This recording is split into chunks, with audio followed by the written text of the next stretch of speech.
Assalamualaikum warahmatullahi wabarakatuh. Saya Muhammad Zarif bin Muhammad Zuki. Hari ini saya akan membuat sedikit ulasan artikel yang bertajuk Daging Korban untuk Bukan Muslim yang ditulis oleh Ustaz Syed Syahriman Syed Ali. Mungkin ada yang tertanya-tanya, mengapakah saya memilih artikel ini untuk dijadikan sebagai ulasan? Hal ini adalah disebabkan Ustaz Syed Syahriman ini menjelaskan dan menguraikan kekeliruan ini dengan menerangkan dengan lebih terperinci serta gaya bahasa yang mudah difahami. Sebelum saya pergi lebih mendalam, eloknya terlebih dahulu saya memperkenalkan penulis artikel ini. Nama penulis artikel ini ialah Ustaz Syed Syahriman Syed Ali. Beliau berasal dari Batu Gajah Perak. Beliau mendapatkan pendidikan pengajian tinggi pada peringkat sarjana muda dalam bidang usuluddin, pengkhususan akidah dan falsafah di Universiti Al-Azhar Kairah, Mesir.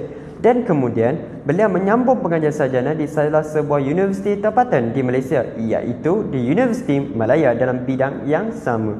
Ketika ini beliau bekerja sebagai salah seorang pensyarah di salah sebuah universiti swasta yang berpangkalan di Bandar Diraja Kuala Kangsar Perak, iaitu Universiti Sultan Azlan Shah, yang di mana universiti tersebut mendapat pembiayaan daripada kerajaan negeri. Dalam sedar tidak sedar, beliau juga merupakan pengasas toko buku Az-Bakir, sebuah rumah penerbitan buku dan kedai buku yang menjual buku-buku lama dan nadir. Beliau juga aktif dalam mengkaji manuskrip dan menulis dalam bidang pemikiran, isu-isu agama dan kajian tokoh agama.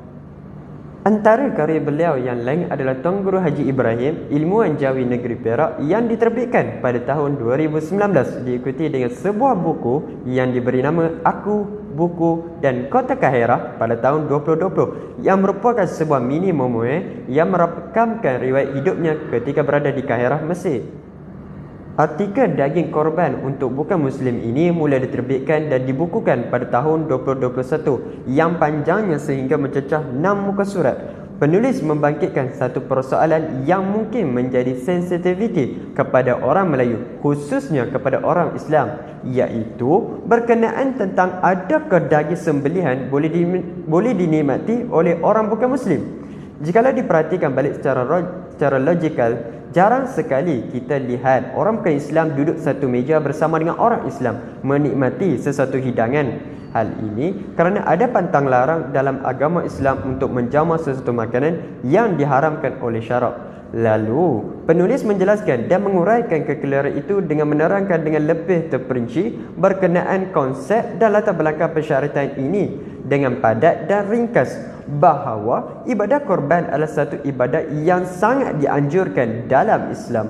Walaupun mungkin bagi pendapat yang lain mengatakan bahawa isu ini bukanlah isu yang hangat diperkatakan, namun perlu kita perhatikan bahawa isu ini adalah merupakan isu sensitiviti perkauman dan yang paling penting adalah salah satu cabang wasilah dalam menyebarkan Islam kepada orang bukan Islam.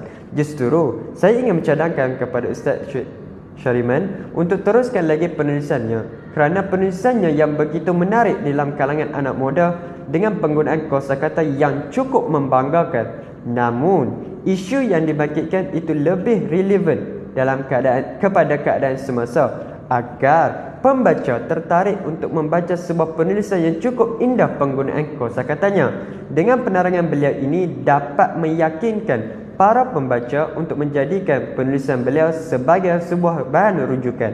Sebagai kesimpulan, saya boleh simpulkan di sini adalah penulisan yang ditulis oleh Ustaz Syed Syahriman ini sangatlah baik kerana penulisannya berfokus kepada apa yang diperbahaskan dan penulis beliau disusun tersangatlah rapi.